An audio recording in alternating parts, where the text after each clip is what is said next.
The greatest mistake authority can make is assuming it already knows the truth.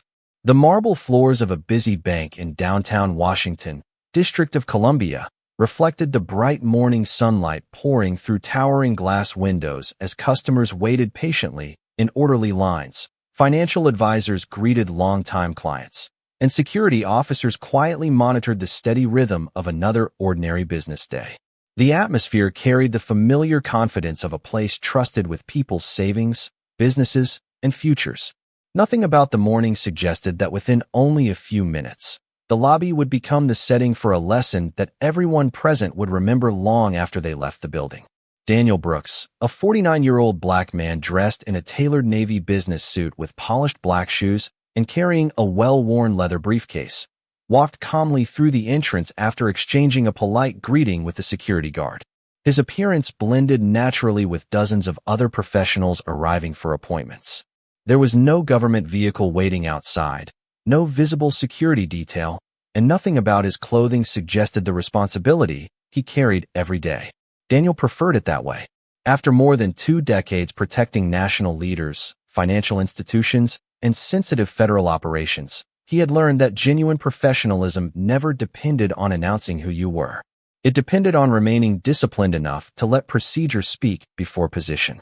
Inside his briefcase rested secure documentation connected to a coordinated financial security review involving multiple federal agencies. He approached the customer service desk with the quiet confidence of someone focused entirely on completing another routine assignment before attending an operational briefing later that afternoon. Before he reached the reception counter, 3 white police officers entered the lobby through the main doors and walked directly toward him. Their movement immediately drew the attention of nearby customers. Conversations softened. Several people waiting near the teller windows glanced toward the approaching officers, while a bank employee paused in the middle of greeting another client. Daniel stopped walking the moment he realized the officers were addressing him. He turned calmly, keeping both hands visible while maintaining relaxed posture. "Good morning, officers," he said respectfully. "How may I help you?" The senior officer, Ethan Walker, studied Daniel carefully before speaking. His eyes briefly moved from the leather briefcase to the government access credential clipped discreetly inside Daniel's jacket pocket. "Sir, we need to ask you a few questions before you continue."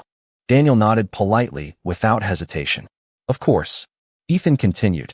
"Can you identify yourself and explain why you are here today?" Daniel answered with complete composure.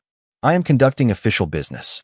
He slowly reached inside his jacket, carefully removed a government credential wallet, and held it where the officer could clearly examine it without stepping closer. "If there are any questions regarding my identification," Daniel added calmly, "I respectfully request that they be verified through the United States Secret Service Command Center." Ethan glanced briefly at the credential before looking back at Daniel with unmistakable skepticism. "Anyone can carry something that looks official," he replied. Around them, more customers quietly turned toward the conversation. A businesswoman waiting beside the loan office lowered her phone. A retired banker seated near the entrance watched with growing curiosity. 2 young employees standing behind the information desk exchanged uncertain glances. Daniel never reacted to the remark. He simply closed the credential wallet, held it respectfully in both hands, and waited. Years spent protecting the nation's most sensitive institutions had taught him that truth never became stronger because someone argued louder. It became stronger because someone finally chose to verify it. And although no one standing inside that bank realized it yet, one simple phone call was about to transform an ordinary morning into a lesson about dignity, professionalism, and the responsibility carried by every badge. Daniel Brooks calmly slipped the credential wallet back into his inside jacket pocket after Officer Ethan Walker finished examining it. His expression never changed. Years of protecting presidents, foreign dignitaries, and critical financial operations had taught him that professionalism was measured most clearly when other people allowed uncertainty to replace procedure. Around the spacious bank lobby, conversations faded almost completely. Customers waiting for appointments quietly turned toward the unexpected encounter, while employees behind polished service counters exchanged uncertain glances without leaving their positions. A financial advisor escorting clients toward a conference room paused briefly, sensing that the atmosphere had shifted from routine business to something far more serious. Officer Ethan continued watching Daniel with unmistakable skepticism. "You expect me to believe that credential without asking more questions?" he said. Daniel answered in the same calm voice he had used from the beginning. "I expect any government credential to be verified through the appropriate official channel. That protects everyone involved." His response contained neither frustration nor pride. It reflected the same disciplined language he had used throughout countless federal operations where procedure always came before opinion. Ethan folded his arms. "What exactly are you doing inside this bank?" Daniel glanced briefly toward the reception desk before answering. "I am here on official business connected to a scheduled federal assignment." Every word was truthful, yet carefully limited to information appropriate for a public setting. He never mentioned the nature of the operation, never referred to his position, and never attempted to end the conversation by invoking authority. The younger female officer standing several feet behind Ethan quietly observed every exchange. Her name was Officer Megan Foster, and something about Daniel's behavior immediately stood out to her. Most people questioned by several officers either became defensive, impatient, or eager to explain far more than necessary. Daniel remained completely different. He answered only what was asked, encouraged verification repeatedly, and showed remarkable confidence in official procedure rather than personal persuasion. Megan leaned slightly toward Ethan and spoke softly enough that only the officers could hear. "His credential appears professionally issued. We could contact the Secret Service Command Center and verify everything within a few minutes." Ethan barely looked toward her. "Not yet." Megan respected the response, but remained thoughtful. Nearby, the retired banker sitting near the entrance continued studying Daniel's posture. The way he carried the leather briefcase, the steady eye contact, and the complete absence of anxiety reminded him of senior federal officials he had occasionally met during his banking career. Across the lobby, a branch manager quietly instructed employees to continue serving customers while discreetly monitoring the situation. Daniel briefly checked the time displayed on the large digital clock above the customer service area. 36 minutes remained before he was expected at a classified operational briefing elsewhere in the city. Inside a secure federal conference room, supervisors from several agencies would soon begin gathering around a long conference table. Unaware that the lead official scheduled to coordinate the morning session remained standing inside a bank lobby because one routine verification request had still not been made. Daniel returned his attention to Ethan and spoke once more with quiet confidence. "Officer, official verification exists for moments exactly like this." Ethan looked at the credential wallet again without replying. Around them, the polished marble floors reflected the morning sunlight, while the entire lobby seemed to wait for a single decision. Everyone present sensed that the truth was no longer hidden. It was simply waiting for someone to make the one telephone call that would allow it to speak. Daniel Brooks remained exactly where he stood, the leather briefcase resting comfortably at his side, while the polished marble floor reflected the morning light beneath his feet. He neither looked toward the growing crowd nor allowed the quiet attention surrounding him to alter his composure. Years of federal service had taught him that uncertainty often disappeared the moment people trusted the process designed to resolve it. Across the lobby, more customers paused near teller stations and waiting areas. A business owner holding deposit documents quietly stepped aside to watch. Two employees inside private banking offices glanced through the glass walls separating them from the main lobby. Even the security officer stationed near the entrance shifted his attention toward the conversation, recognizing that the atmosphere had become noticeably different from an ordinary customer inquiry. Officer Ethan Walker continued studying Daniel with careful suspicion. "You seem very certain someone will confirm your story," he remarked. Daniel answered calmly. "I am certain the United States Secret Service maintains accurate records. Verification is one of the responsibilities they perform every day." His response carried neither challenge nor sarcasm. It was simply a statement of fact. Officer Megan Foster quietly observed Daniel once again. The more she watched him, the less his behavior resembled someone inventing an identity. He never volunteered unnecessary information. He never argued. He never attempted to impress anyone by mentioning rank or authority. Instead, every answer pointed back toward the same simple solution: official verification. Megan stepped slightly closer to Ethan and lowered her voice. Sir, the credential has multiple federal security features. If it is authentic, Command Center can verify it almost immediately. Ethan remained silent for several moments before replying. I still want more answers first. Megan respected his position, but uncertainty remained visible across her face. Nearby, the retired banker quietly stood from his chair and took a slow step closer without interfering. Something about Daniel's measured posture, disciplined speech, and complete confidence in procedure felt strikingly familiar. He searched his memory, recalling meetings years earlier involving federal financial protection teams, but the connection still remained just beyond recognition. Daniel briefly glanced toward the large clock mounted above the customer service desk. 32 minutes remained before the operational briefing would begin. Inside a secure federal facility several blocks away, supervisors from multiple protective divisions were already gathering around a conference table, reviewing briefing folders and waiting for the lead coordinating agent to arrive. No one there realized that a simple verification request had not yet been made. Ethan finally held the credential wallet once more before asking another question. If your work is legitimate, why not simply explain everything? Daniel met his eyes with quiet confidence. Because official operations are verified through established channels, not public conversations. The answer settled across the silent lobby. No customer laughed. No employee whispered. Instead, several people exchanged thoughtful looks, recognizing that every response remained consistent with someone trained to protect sensitive information. Megan slowly reached toward the shoulder radio attached to her uniform, pausing only long enough to look once more at Ethan. She understood that the next decision would determine whether assumptions continued guiding the morning or whether the verification system everyone trusted would finally be given the opportunity to do exactly what it had been created to accomplish. Officer Megan Foster finally made her decision. Every lesson she had received during academy training pointed toward the same conclusion. Professional verification existed precisely because appearances could never replace evidence. She reached for the shoulder radio clipped to her uniform and pressed the transmit button. Dispatch, this is Unit 5. Requesting immediate credential verification through the United States Secret Service Command Center. Her calm voice carried across the bank lobby before fading into the quiet hum of printers, computer terminals, and distant conversations. Officer Ethan Walker immediately turned toward her. Megan, I did not authorize that request. She met his eyes respectfully without raising her voice.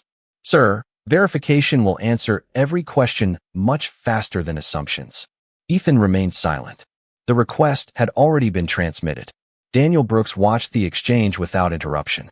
He neither thanked Megan nor attempted to influence the situation. Instead, he remained exactly where he had stood since the encounter began, trusting the same procedures he had spent more than 20 years relying upon during federal protective assignments. Around them, the atmosphere inside the bank shifted almost immediately. Customers lowered their voices. The branch manager quietly stepped closer to the reception desk while continuing to reassure waiting clients that normal business operations would continue. The retired banker remained standing several yards away, studying Daniel with growing certainty that he had seen the man years earlier during a federal financial security briefing. Even the security officer near the entrance adjusted his position slightly, recognizing that the conversation had entered an entirely different stage. Daniel briefly glanced toward the digital clock above the customer service counter. 29 minutes remained before the classified operational briefing was scheduled to begin. Several blocks away, inside a secure federal conference facility, supervisory agents from multiple protective divisions had already gathered around a conference table reviewing briefing folders while quietly wondering why the lead coordinating agent had not yet arrived.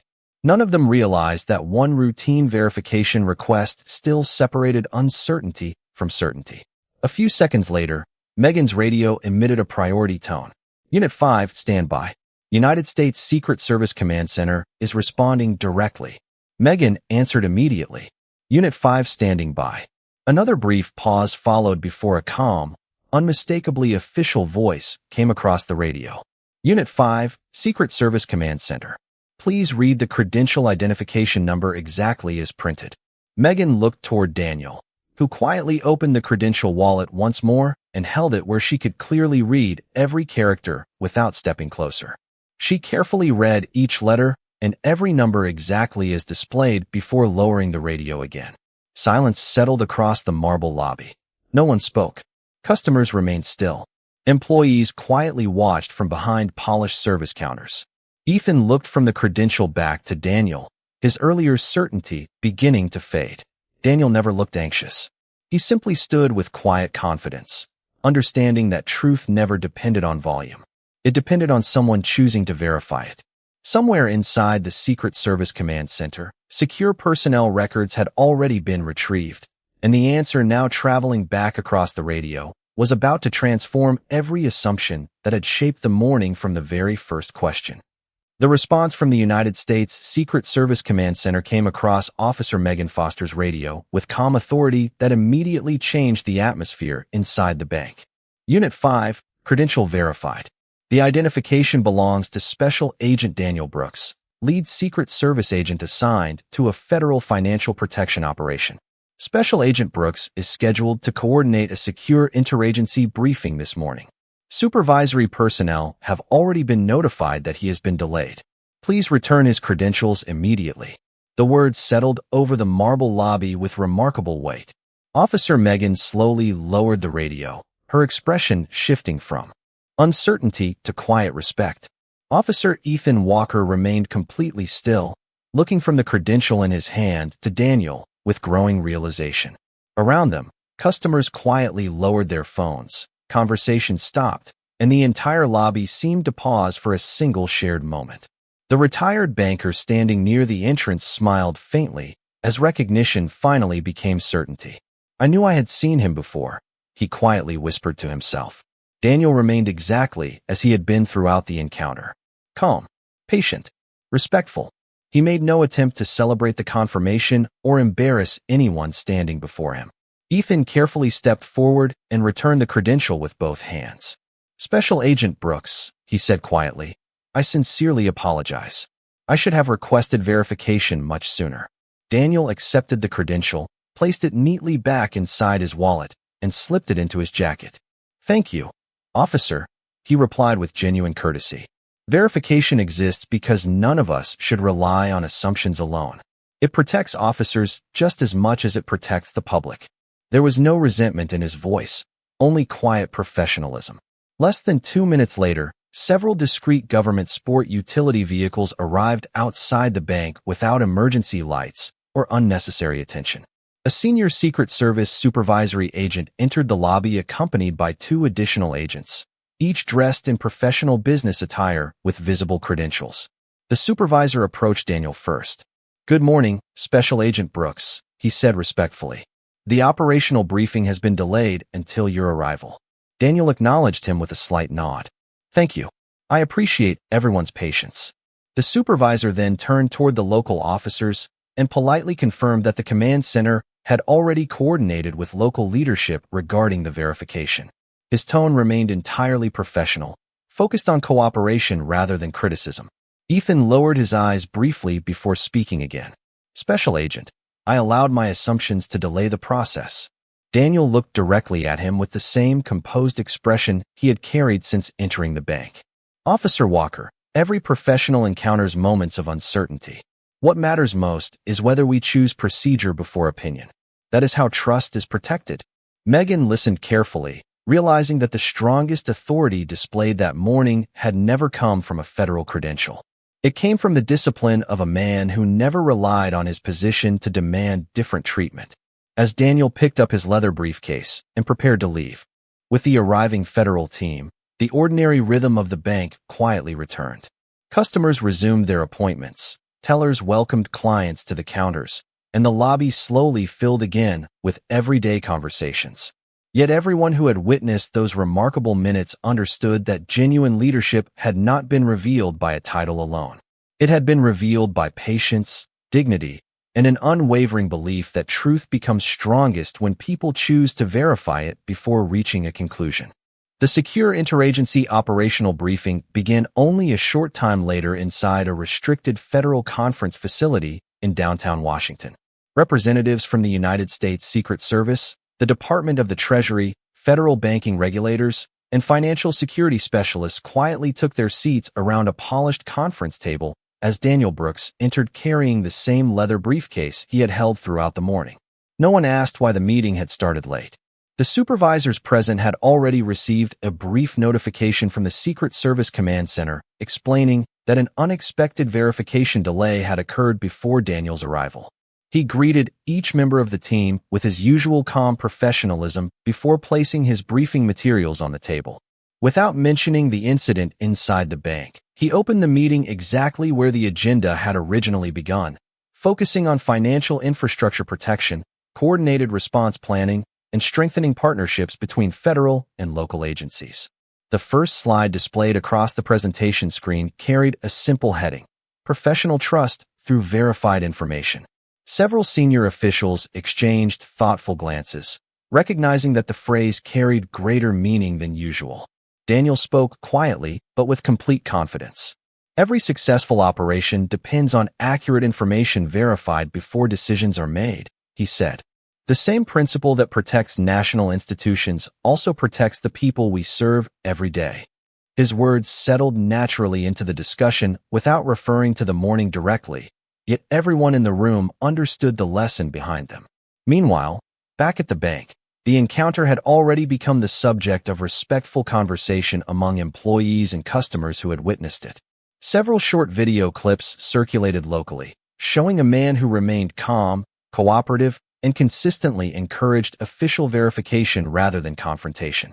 Local news organizations contacted the Secret Service Public Affairs Office for comment. Officials confirmed only that the situation had been resolved through established procedures and that cooperation between agencies remained strong. The response deliberately emphasized professionalism. Instead of controversy, Officer Ethan Walker spent the remainder of his shift quietly reflecting on every decision made inside the bank. He remembered Daniel's repeated request to contact the command center, his refusal to argue, and his complete confidence in procedure rather than personal authority. The realization stayed with him that genuine leadership had been standing directly in front of him long before he understood who the man actually was. Officer Megan Foster reflected on the experience differently. She understood that one respectful recommendation to verify official credentials had changed the outcome for everyone involved. Her confidence in following established procedure grew stronger because she had seen firsthand how quickly uncertainty disappeared once facts replaced assumptions. Later that afternoon, supervisors from the local police department met with Secret Service leadership for a routine professional review. Body camera recordings, dispatch communications, witness accounts, and security footage from the bank were reviewed together, not to assign public blame, but to identify opportunities for improving interagency coordination and verification procedures. Daniel attended only the final portion of the discussion. When asked whether he wished to offer additional comments, he answered with characteristic restraint. Professional trust grows strongest when procedure comes before opinion, he said quietly. If today's experience helps improve tomorrow's decisions, then it has already served its greatest purpose. The room remained silent for several moments after he finished speaking. No one disagreed. As evening settled across Washington and office lights gradually illuminated the city skyline, Daniel stepped outside the federal building carrying the same briefcase with which the day had begun.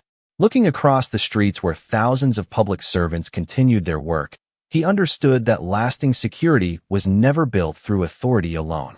It was built through discipline, fairness, and the willingness to let verified truth guide every decision before assumption ever had the chance to lead.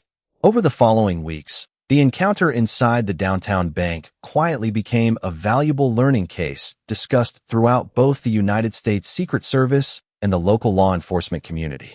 Supervisors reviewed dispatch recordings, body camera footage, witness statements, and bank security video with careful attention, not searching for public embarrassment, but seeking to understand how a routine credential verification had taken longer than necessary.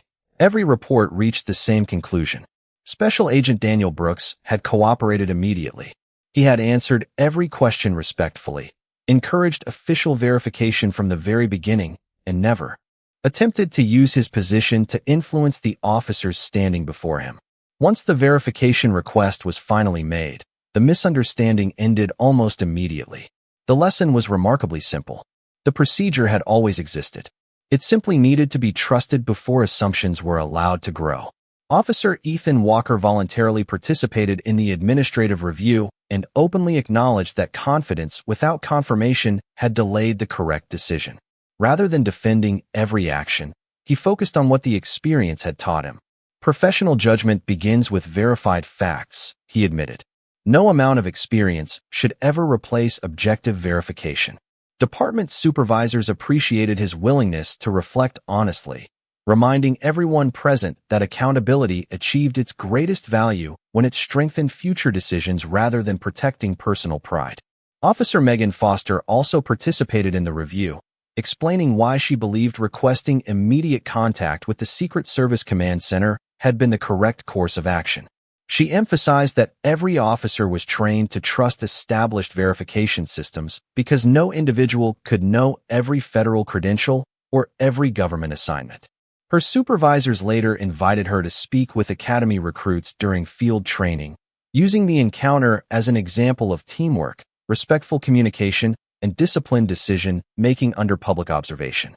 Special Agent Daniel Brooks later addressed a joint professional seminar attended by Secret Service personnel, local police supervisors, federal financial investigators, academy instructors, and community representatives. Standing before the audience with his usual calm demeanor, he never described himself as the focus of the story. Instead, he spoke about the shared responsibility carried by every public servant. Professional authority is strengthened by verification, never weakened by it, he said quietly. When procedure leads the way, trust has the opportunity to follow. The auditorium remained completely silent before thoughtful applause gradually filled the room. His words were later incorporated into leadership presentations, interagency training materials, and professional development programs designed to improve cooperation between federal and local agencies. Community organizations also welcomed the improvements that followed, hosting discussions about procedural fairness, respectful policing, and public confidence in government institutions. Daniel attended several of those meetings, speaking only briefly while spending most of his time listening to citizens, officers, bankers, and civic leaders exchange ideas about strengthening trust through professionalism. Looking back, he understood that the greatest achievement had never been the public recognition of his position. It had been knowing that one ordinary morning, inside a bank lobby, had quietly encouraged better decisions that would protect countless people who would never know his name, because the strongest security is built when verified truth arrives before assumption ever has the chance to become certainty. As the months passed, the lessons learned from that ordinary morning inside the bank quietly spread far beyond Washington. Secret Service training programs, local police academies, federal financial security workshops, and interagency leadership conferences began incorporating practical scenarios emphasizing timely verification, respectful communication, and disciplined decision-making under public observation. Rather than presenting the encounter as an embarrassing mistake, instructors described it as a valuable reminder that even experienced professionals benefited most when established procedures guided their actions before personal assumptions had the opportunity to influence judgment.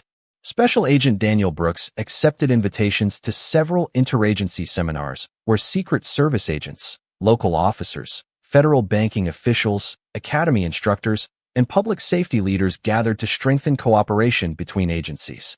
Standing before those audiences, he never spoke about personal recognition. Instead, he focused on the responsibilities shared by everyone entrusted with public service. Professional credibility grows stronger every time we verify facts before reaching conclusions, he explained quietly. Verification is not a delay. It is one of the greatest protections available to every officer, every agency, and every citizen. His words remained with those who heard them because they reflected experience rather than theory. Officer Ethan Walker also volunteered to participate in leadership development sessions for younger officers. He openly described how easily confidence could become misplaced when verification was postponed. Rather than attempting to defend his earlier decisions, he explained how the experience had permanently changed the way he approached uncertain situations. Recruits respected his honesty because it demonstrated that accountability could become the foundation of professional growth instead of personal failure. Officer Megan Foster continued mentoring academy graduates entering field training, frequently reminding them that respectful communication and timely verification often prevented unnecessary misunderstandings before they developed into larger problems. She explained that one simple radio call had answered every important question within minutes, and encouraged future officers to view procedure as a practical tool rather than an administrative requirement. Department leadership later updated several operational guides to reinforce immediate coordination with federal agencies whenever official credentials required confirmation. Banking institutions also strengthened communication protocols with law enforcement, recognizing that professional cooperation protected employees, customers, officers, and federal personnel alike. Community organizations welcomed the improvements, hosting conversations between financial professionals, federal agents, neighborhood leaders, and local officers focused on transparency, mutual respect, and public confidence. Daniel quietly attended many of those meetings, speaking only briefly while spending most of his time listening to the experiences of others. He believed lasting trust was built through conversation long before it appeared in written policy. One evening after another successful operational briefing, Daniel walked through the nearly empty federal building where polished floors reflected the fading sunlight and framed photographs honored generations of Secret Service agents who had quietly protected the nation without seeking recognition. He paused for a moment before one display celebrating integrity, service, and professionalism. Looking at those words, he understood that genuine leadership was never measured by how quickly people recognized authority. It was measured by how faithfully someone strengthened the systems that protected everyone equally. The encounter inside the bank had quietly accomplished exactly that, leaving behind stronger procedures, deeper cooperation, and a lasting reminder that verified truth will always provide a stronger foundation than assumption. Nearly a year after that quiet morning inside the downtown bank, very little about the building itself had changed. Customers still entered carrying briefcases, business owners still waited patiently to meet financial advisors, and tellers still welcomed familiar faces with friendly smiles. To anyone walking through the marble lobby, it appeared to be just another ordinary bank serving another ordinary day. Yet for those who remembered the unexpected encounter that had unfolded there, the building carried a lesson far more valuable than any financial transaction. Special Agent Daniel Brooks continued serving as the lead Secret Service agent with the same quiet discipline that had defined his entire career. He coordinated protective operations, mentored younger agents, strengthened partnerships with federal and local agencies, and quietly carried out responsibilities that rarely attracted public attention. Whenever colleagues mentioned the incident at the bank, Daniel always redirected the conversation away from himself. "The important question is not who I was," he would say with a calm smile. "The important question is whether we choose fairness before assumptions the next time." Those words gradually became part of leadership seminars, academy instruction, and professional development programs across multiple agencies. Officer Ethan Walker remained with his department and rebuilt confidence through consistent professionalism rather than promises alone. Fellow officers noticed that every future encounter began differently. He asked thoughtful questions, requested verification earlier, and encouraged younger officers to rely on evidence before first impressions. Supervisors later observed that his greatest professional growth had come not from avoiding mistakes, but from allowing accountability to improve his judgment. Officer Megan Foster continued serving as a respected field training officer, sharing the experience with academy recruits entering patrol assignments for the first time. She reminded every class that one respectful recommendation to verify official information had changed the direction of an entire situation. Professional confidence grows strongest when it is supported by verified facts, she often explained.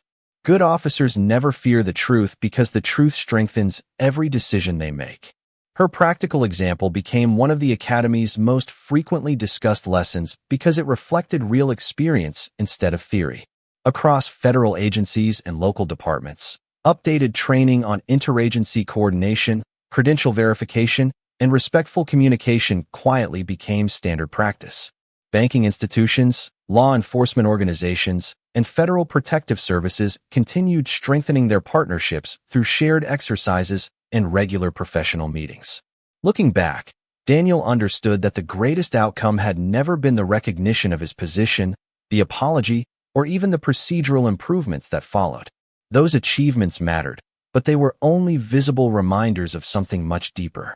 The true success lived inside every officer who paused before making an assumption, every agent who remembered that professionalism required patience, and every citizen who experienced a fairer encounter because someone chose to verify the facts before reaching a conclusion. One peaceful evening after completing another long day of service, Daniel stepped outside the federal building carrying the same leather briefcase that had accompanied him into the bank months earlier. The evening sun reflected across the city skyline, while countless public servants continued their work with quiet dedication. He smiled gently, knowing that genuine leadership had never depended on being recognized. It had always depended on remaining faithful to principles even when no one knew who you were. Some people believe authority begins with a badge. The strongest guardians understand that authority begins with character, because when truth is finally given the opportunity to speak, integrity will always stand taller than assumption.